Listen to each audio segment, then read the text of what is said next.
Merci de vous informer sur NCI. Bonsoir à tous et bienvenue dans votre journal.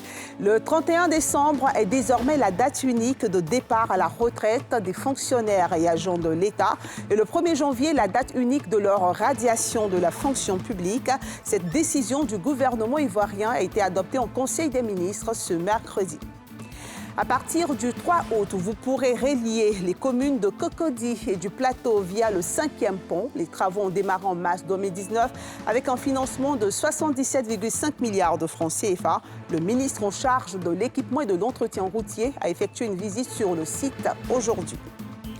Et puis nous parlerons de ce désamour entre la SOTACI et ses employés au centre de la discorde, le non-respect du protocole d'accord sur les primes de risque de logement et de transport. Les employés mécontents ont déserté les services ce mercredi. Le gouvernement ivoirien a décidé d'uniformiser la date de départ à la retraite des fonctionnaires et agents de l'État, ainsi que celle de leur radiation de la fonction publique. Selon un décret adopté en Conseil des ministres aujourd'hui, le 31 décembre est la date unique de départ à la retraite, tandis que le 1er janvier de l'année suivante est la date unique de la radiation de la fonction publique. Cette mesure vise à corriger les disparités dans la gestion des fins de carrière des personnels de l'État et à assurer efficacement leur renouvellement, a expliqué le porte-parole du gouvernement à l'issue de ce Conseil des ministres présidé par Alassane Ouattara, le président ivoirien. Les précisions de Pierre Dipomela et de Fulgence Kisiedo. Désormais, les fonctionnaires et agents de l'État en fin de carrière en Côte d'Ivoire iront à la retraite à la même date, notamment le 31 décembre, considéré comme date butoir pour les fonctionnaires concernés. C'est la substance du décret adopté par le Conseil des ministres présidé par le président de la République, Alassane Ouattara. Cette mesure vise à faciliter la gestion de fin de carrière et le renouvellement du personnel. Le Conseil a adopté un décret portant uniformisation de la date de départ à la retraite des fonctionnaires et agents de l'État, ainsi qu'une date unique de radiation pour tous les fonctionnaires et agents de l'État atteints par la limite d'âge de départ à la retraite au cours de la même année.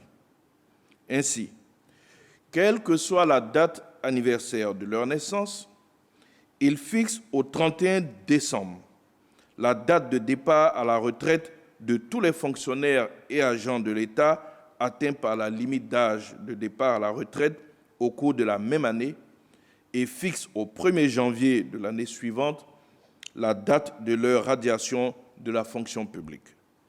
Par conséquent, les fonctionnaires et agents de l'État atteints par la limite d'âge de départ à la retraite avant le 31 décembre de l'année en cours sont maintenus en activité jusqu'à cette date et radiés le 1er jour de l'an suivant en vue de corriger les disparités dans la gestion des fins de carrière des personnels de l'État et de ses démembrements et d'assurer efficacement leur renouvellement. Le porte-parole du gouvernement a précisé que cette décision du gouvernement était une préoccupation des fonctionnaires eux-mêmes lors du dialogue social mené par le ministère de tutelle. Le 5e pont d'Abidjan enjambe la baie lagunaire et relie directement les communes de Cocody et du Plateau. Cet ouvrage, long de plus de 600 mètres avec une travée principale de 200 mètres, sera mis en service dans 3 semaines. Plusieurs dates avaient été annoncées, mais finalement, c'est le 3 août prochain que l'infrastructure sera inaugurée par le président de la République, le président Alassane Ouattara. Le ministre en charge de l'équipement et de l'entretien routier, Amédée Kouakou, en visite sur le site ce mercredi, a fait cette annonce importante tant attendue. Un trafic journalier de 35 000 véhicules est prévu sur ce pont, financé à hauteur de 77,5 milliards de nos francs. Nadia Edja, Eric Kimon. Plus que 3 semaines avant l'ouverture à la circulation du 5e pont. L'ouvrage qui relie la commune du Plateau à celle de Cocody sera inauguré par le président de la République le 3 août prochain. Longtemps attendu, ce pont va décongestionner le carrefour Indenier et ses voies connexes et permettre de soulager les quelques 35 000 véhicules qui traversent chaque jour Cocody pour le centre des affaires. On a fini l'ouvrage. Techniquement, tout va bien. toute la stabilité est assurée, tous les tests ont été faits. Donc l'ouvrage peut être livré à la circulation. Donc c'est le président de la République lui-même qui va procéder donc, à l'ouverture de ce pont au début du mois prochain, précisément le jeudi 3 août, de sorte à permettre de décongestionner tant soit peu la circulation entre le plateau et la commune de Cocody. Lancée il y a environ 4 ans, la construction du pont de Cocody était prévue pour s'achever en décembre 2022. La mise en circulation de cet ouvrage, dont l'architecture rappelle la cathédrale Saint-Paul du Plateau, fera certainement le bonheur des usagers de la route à Abidjan. La route de Dokuy-Olympe dans la commune d'Abobo est quasi impraticable. Elle s'est dégradée au fil des années et c'est avec beaucoup de difficultés que les habitants du quartier vaquent à leurs différentes occupations. Ils sont parfois obligés de financer certains travaux pour réduire leur peine, mais en dépit de leur bonne volonté, le calvaire demeure. Le reportage de Issa Koné et de Mathurin Badé. Difficile exercice pour les automobilistes qui arpentent cette voie, la principale de Dokuy-Olympe, dans la commune d'Abobo.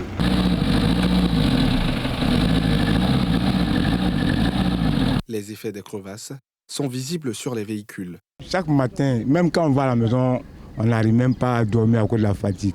Même avant-hier, je suis quitté au garage à cause d'amortisseur. Ça gâte tout, même en bas, là, ça gâte tout.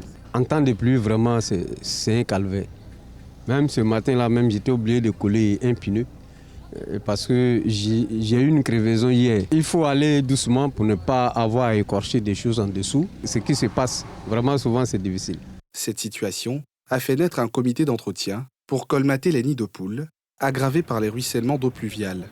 Des efforts qui se révèlent insuffisants arrivent pendant la saison des pluies. Chaque fois, on est obligé de faire des petites cotisations. Et en approchant les gens, on attend n'importe quel genre de propos.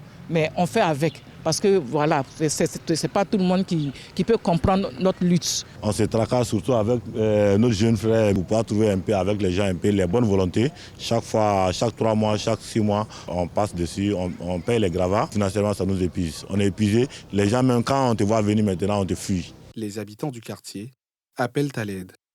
Accouchement, on marche pour aller prendre un taxi compté en bas là-bas. Donc, on ne sait pas comment on fait. Nous demandons à l'État de faire face à notre quartier Dokuy-Olympe. Les travaux routiers entrepris dans le Grand Abidjan, les habitants de Dokuy-Olympe espèrent vivement en bénéficier. Et cette route, la seule qui leur permet d'accéder à leur domicile, nécessite un bitumage comme solution définitive.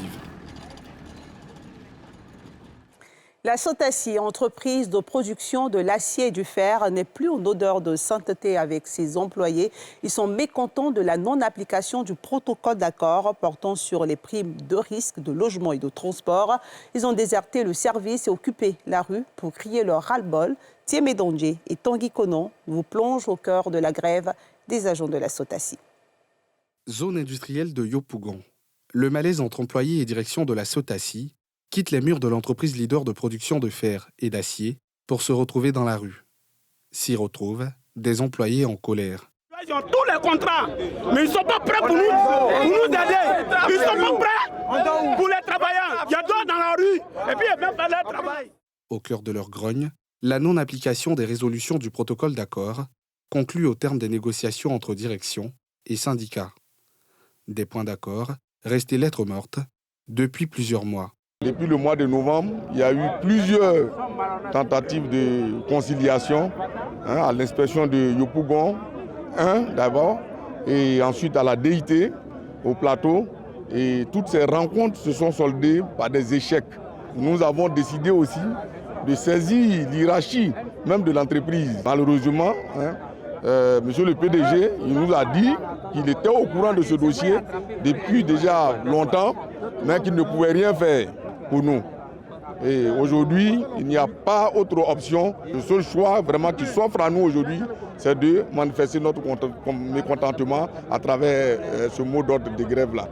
Ces accords, au dire des employés mécontents, répondent à leur exigence de mieux-être. Aussi réclament-ils de leurs employés leur mise en œuvre stricto sensu. On dit, vous avez signé quelque chose, ok, on vous demande de nous donner. Appliquez ça, vous dites que non, vous ne pouvez pas appliquer. Là où nous sommes arrivés, c'est parce qu'on est fatigué de cette négociation-là qui n'avance pas. Donc du coup, on a demandé d'entrer en grève parce que pour nous, c'est l'ultime recours pour répondre à nos besoins. Nous, on ne leur demande pas d'or. C'est eux-mêmes qui ont signé, ce n'est pas nous qui avons signé. On va appliquer ça, vu qu'on avance.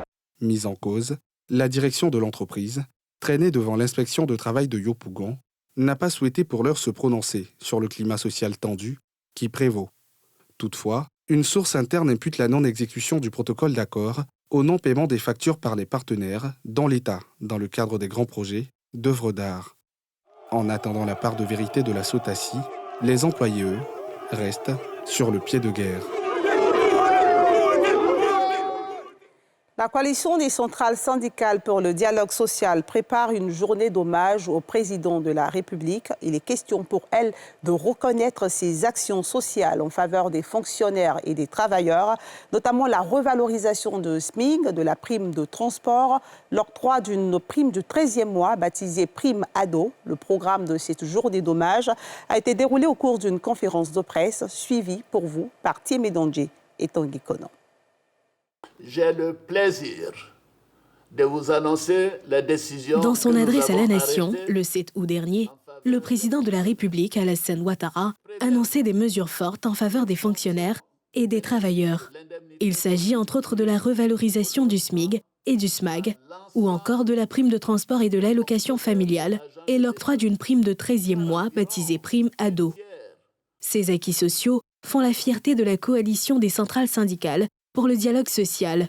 Cette fêtière des organisations syndicales du milieu prépare une journée d'hommage prévue à la place CP1 de Yopougon le 29 juillet prochain.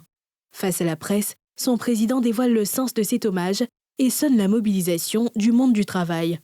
Le SMIC a été revalorisé 2 fois en 10 ans, sans compter également tout le changement qui a été fait sur le traitement des fonctionnaires et les agents de l'État. Toutes ces actions sociales ont sensiblement amélioré les conditions de vie des populations vivant sur la terre ivoire. Cela a fasciné et forcé l'admiration de tous les Ivoiriens. Nous avons décidé qu'il était juste de lui reconnaître notre gratitude. Cette journée récréative, en reconnaissance des actions sociales du président Alassane Ouattara, bénéficie de l'appui du président de l'Assemblée nationale, Adama Bictogo. Ce, pour son soutien actif au syndicat des travailleurs. La Côte d'Ivoire sera prête pour la CAN 2023. Toutes les infrastructures seront réceptionnées en août par la CAF. C'est l'annonce faite par le ministre en charge des sports au cours d'une conférence de presse. Les explications de Mardoché Kwasi et de Cheikh Bleu. Le compte à rebours a commencé. Nous sommes à 184 jours du démarrage effectif de la CAN 2023, la 34e du genre, qui se tient du 13 janvier au 11 février 2024 en terre ivoirienne. L'ambition des autorités ivoiriennes est d'offrir au public sportif la plus belle CAN jamais organisée. Le COCAN est résolument engagé à réaliser les différentes étapes de son chronogramme de préparation de la compétition. Et nous travaillons en toute intelligence avec la CAF à cette fin, comme nous travaillons en toute intelligence avec les membres du gouvernement dont les départements ministériels sont concernés. En ce qui concerne la disponibilité de toutes les infrastructures sportives, d'hébergement et connexes, le ministre des Sports s'est voulu rassurant. Nous allons avoir un stade dans la capitale de notre pays, le stade Charles Konambani à Yamoussoukro. Au nord, le stade Amadou Gon Coulibaly, de très regrettée mémoire. À Bouaké, nous avons le stade de la paix. Nous vous offrons aussi une compétition à la cité balnéaire, le premier port de cacao de notre pays, à San Pedro, le stade Laurent Pocou, Abidjan, l'appel des lagunes, le stade Félix Houphouët-Boigny. Le mythique stade a été totalement reloqué et nous avons le grand privilège de nous retrouver aujourd'hui ici, au stade olympique Alassane Ouattara. Les 6 stades et les 24 terrains d'entraînement seront officiellement réceptionnés au mois d'août prochain par la CAF, le directeur des compétitions de la fêtière du football africain, qui représentait le secrétariat général de cette organisation, a salué les efforts du gouvernement, qui ont permis jusqu'ici de respecter le chronogramme de préparation. Notre vision vraiment, c'est pour organiser la meilleure CAN possible. Et je pense qu'on a tous les ingrédients pour organiser la meilleure CAN. On n'a pas d'excuse pour ne pas organiser la meilleure CAN parce qu'on travaille vraiment bien et l'État de la Côte d'Ivoire a mis tout à notre disposition.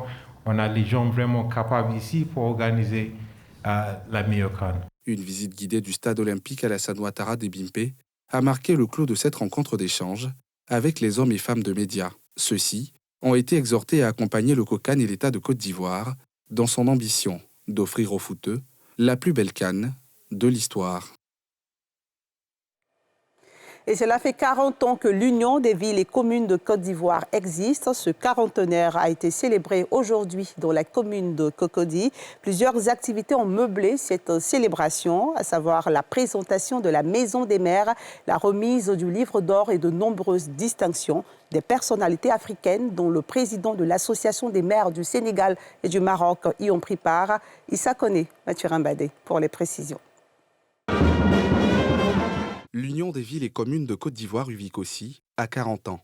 40 ans d'histoire, avec son lot de souvenirs. Cette célébration se tient à quelques mois des élections municipales en Côte d'Ivoire, occasion pour les membres de cette fêtière de faire l'état des lieux, des acquis, mais aussi et surtout de se projeter vers l'avenir. 40 ans. Dans la mythologie grecque, 40 ans, c'est le jubilé d'Émeraude. Et ce jubilé nous ramène à une trilogie, renaissance, fertilité et sagesse.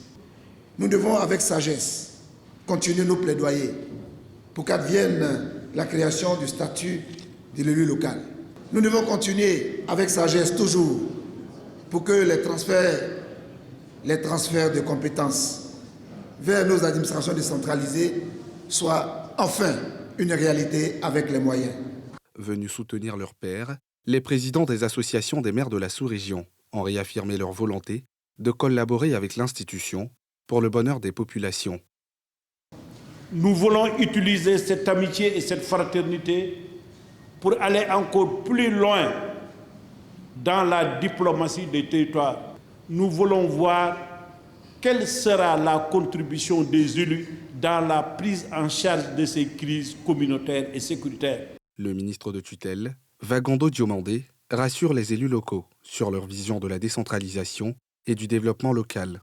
Cette union avec votre fêtière que je suis, votre tutelle que je suis, cette union fera bouger les lignes, mais elle déménagera les murs et nous allons agrandir les murs du confort des élus locaux. Je m'arrangerai pour parcourir Monts-et-Vaux. S'il faut monter au sommet du Mont Tonqui, dont je suis originaire, je monterai au sommet du Mont Tonqui pour appeler le Seigneur à notre rescousse pour qu'il nous accompagne. La célébration de ce quarantenaire était marquée par la présentation du livre d'or de la fêtière qui retrace son histoire, celle de la Maison des maires et de nombreuses distinctions, des personnes qui ont marqué l'institution depuis sa création en 1983. Et c'est avec cette célébration que se referme ce journal de la rédaction de NCI. Merci de votre fidélité. Prenez soin de vous, de ceux qui comptent pour vous et de vos rêves.